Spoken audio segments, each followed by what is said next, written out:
Здесь будет много учителей, заучей, директоров школ, но не стоит вставать, лучше усесться поудобнее и внимательно смотреть, ведь уже третий раз проходит форум школьного образования «Взлетай». На нем нам предстоит узнать, какие же глобальные изменения нам готовит следующий учебный год.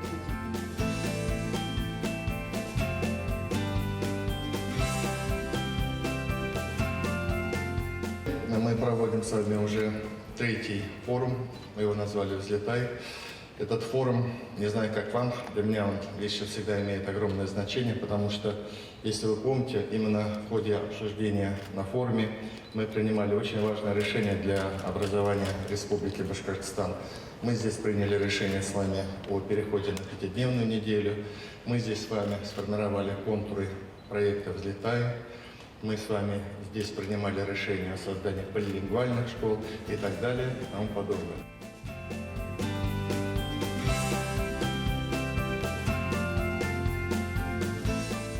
Конгресс-холл Таратау принимает очно 500 человек, однако это лишь довольно малая часть, потому что большинство подключились к мероприятию дистанционно. Всего 9 площадок, и я предлагаю прямо сейчас по ним прогуляться. На третий форум школьного образования «Взлетай» представлены 9 площадок, которые проходят в формате панельных дискуссий. Специалисты в области образования обсуждают серьезные темы, направления самые разные, от создания школ нового поколения до изучения башкирского языка в цифровом формате. Спикеры делятся своими выводами, вместе с учителями, директорами и другими людьми из сферы школьного образования решают вопросы, как ту или иную идею воплотить в школах Башкортостана. Полилингвальная школа – это веяние моды или необходимость времени. Как, а самое главное, какие языки изучать так, чтобы они потом тебе пригодились.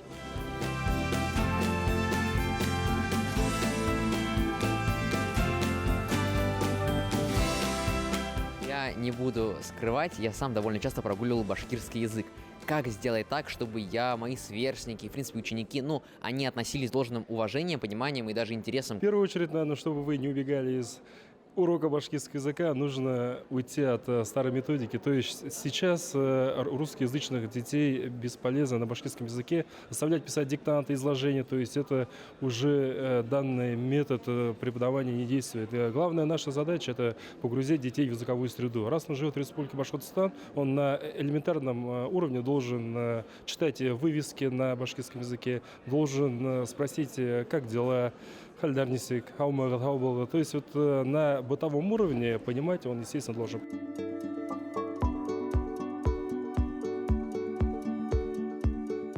Можно бесконечно обсуждать разные методики в сфере образования или новые веяния в преподавании, но без хорошего учителя это просто бессмысленно. Именно поэтому учить в первую очередь должны не нас, а учителей. И именно этому здесь уделено довольно большое внимание.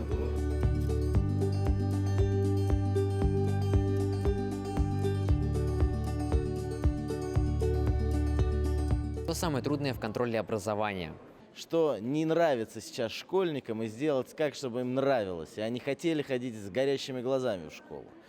Нужно уменьшить количество контрольных, снизить, больше привлекать учителей-практиков, которые могут рассказать что-то, своим примером показать, как какую-то успешную реализовать судьбу, и благодаря предмету конкретному, истории, математике, русскому языку, как это сделать. Но ведь уменьшая количество контрольных, вы как бы даете пространство для некомпетентных учеников, лентяев, которые там будут в последнюю ночь что-то переписывать. Оно вообще нужно? Знаешь, тогда в твоей логике какой? Мы должны всех посадить в наручники, и дети будут греметь кандалами. Так нельзя делать. В каждом революционере живет жандарм. Неправильно. Наоборот, чтобы больше раскрылся творческий потенциал. Школа – это самое приятное время. Вот творчески должны ребята смотреть на жизнь. Вот это и время для них. Как вы можете оценить работу школ вообще в последнее время? Изменилось ли что-то кардинально? Может быть, что-то поменялось в последние 5 лет? Конечно, изменилось. Деньги пришли в школы, точки роста открываются, новое оборудование приходит, школы перестраиваются, создаются новые пространства для школьников, для учителей. И это, конечно, классно. Вот здесь представлены результаты их оценки по измерителям, очень близким к вариантам ОГЭ, но только сильно упрощенным. Как педагог должен развиваться и обучаться? Но вы задаете такие вопросы, на которые нет прямого ответа. Учитель работает и развивается, и поэтому, когда он проводит урок, он всегда после урока спрашивает себя, что удалось, что не удалось. И в этом плане происходит профессиональное саморазвитие. Ну а когда заканчивается четверть, полугодие, год, эти вопросы снова повторяются, и это снова новые движения вперед. Как вот лично нам, школьникам, поможет экспертный совет, его создание? Экспертный совет, он оценивает качество того программного обеспечения, тех программ, которыми учителя идут к вам, и поэтому чем совершеннее эти документы, тем лучше качество образования, тем качество усвоения материала будет у вас. Вообще республика на текущий момент является лидирующим регионом по всей стране по количеству учителей, которые заполнили эту диагностику. И те результаты, которые мы получили, они действительно достоверны, поскольку они получены на большой выбор. Это компетенция современного успешного учителя. В целом результаты очень хорошие. В чем конкретное отличие принципиально от курсов повышения квалификации каких-нибудь условных и вот этого индивидуального маршрута учителей? Курсы повышения квалификации, они могут быть краткосрочные. 1 день, 3 дня, неделя.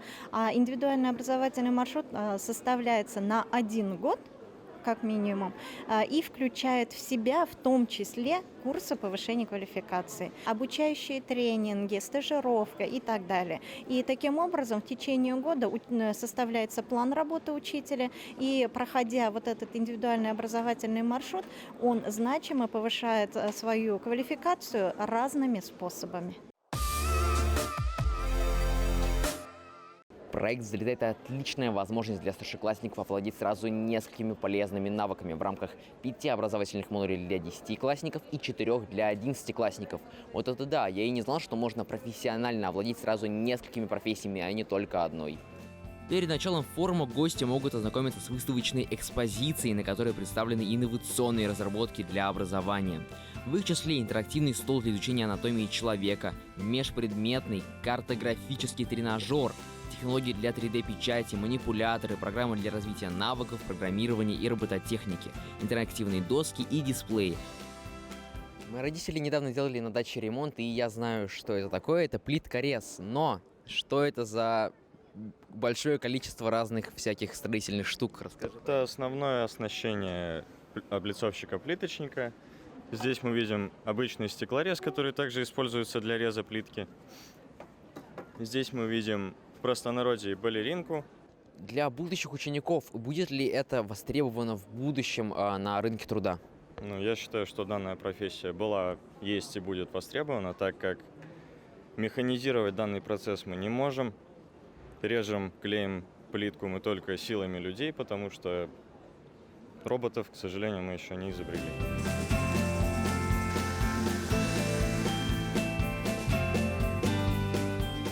Школа — это место, где мозг наполняется информацией сполна, но одной пищей для ума сыт не будешь. Именно что же будут кушать школьники в будущем, решается в настоящем.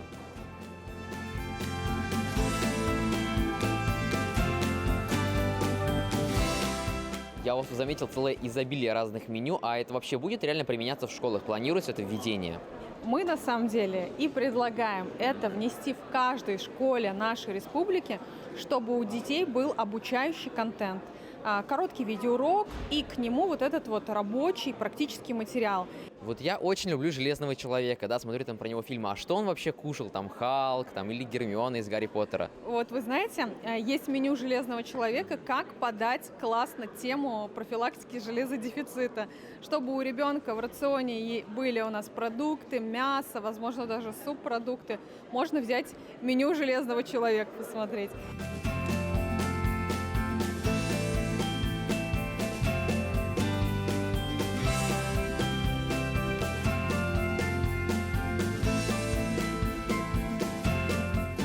Какой есть выход из ситуации, чтобы и мне можно было утром поспать, и как бы волосы выглядели хорошо? Со стайлингом? Со средствами? Или? Вообще не укладывать. Есть такое или нет? Вообще нет. Вообще нужно использовать стайлинг для фиксации волос, чтобы они долго держались. Я как художник хоть и умею обращаться с кистями, но мне все равно непонятно, вот чем ты прямо сейчас занимаешься? Это компетенция визаж-стилистика. Я выполняю вечерний макияж. Я могу попробовать? Дай мне что-нибудь. Вот этот оттенок. И что я должен сделать? Аккуратненько вести под скуловой косточкой. Нет.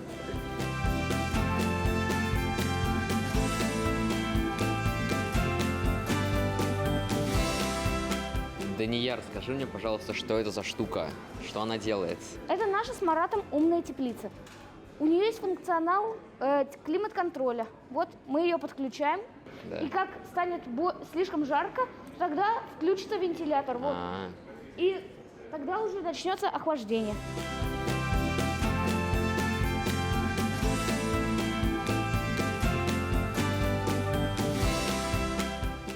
Здесь обсуждается, что же вообще такое школа нового поколения, как сочетать смелые архитектурные решения и высокую технологичность учебного процесса.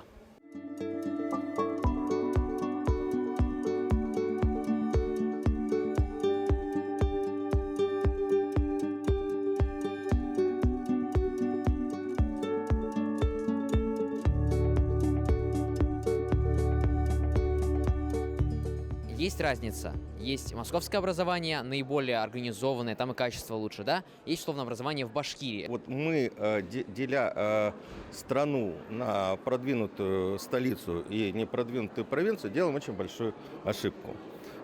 Дело в том, что я знаю несколько, не могу сказать, что все, но я бывал в нескольких регионах, где очень интересно работать с образованием. У нас же, в принципе, каждый регион – это своя история. И своя система финансирования, своя система подготовки учителей. Для меня очень большим показателем является то, какое внимание глава республики, да, Радий Фаридович, уделяет образованию. Во-вторых, что я вижу точно, это стремление людей получить качественное образование. Дети с удовольствием. Я был вчера в 39-й гимназии. Ну, потрясающе дети. Встречался с младшими классами и средними классами. Такие вопросы, такие умные ответы на мои вопросы. Я просто был просто восхищен. В форуме принимают участие более 500 человек. Директора школ, руководители органов местного самоуправления, учителя, главы районов. В рамках форума на 9 дискуссионных площадках обсуждают вопросы качества образования. Принимают серьезные решения, теперь дело за малым. Осталось все это воплотить в жизнь. А нам не бояться школьных изменений и помочь взрослым разобраться со всеми этими новшествами. Здесь более 200 директоров школ, еще больше учителей и полсотни спикеров, специалистов в самых разных областях. Лучшие СМИ республики и глава Башкортостана. А все почему? Потому что мы, сегодняшние школьники, это завтра нашей большой страны. С нас, школьников, светлое будущее, ну а с вас счастливое настоящее. Ну а на этом все. Пока.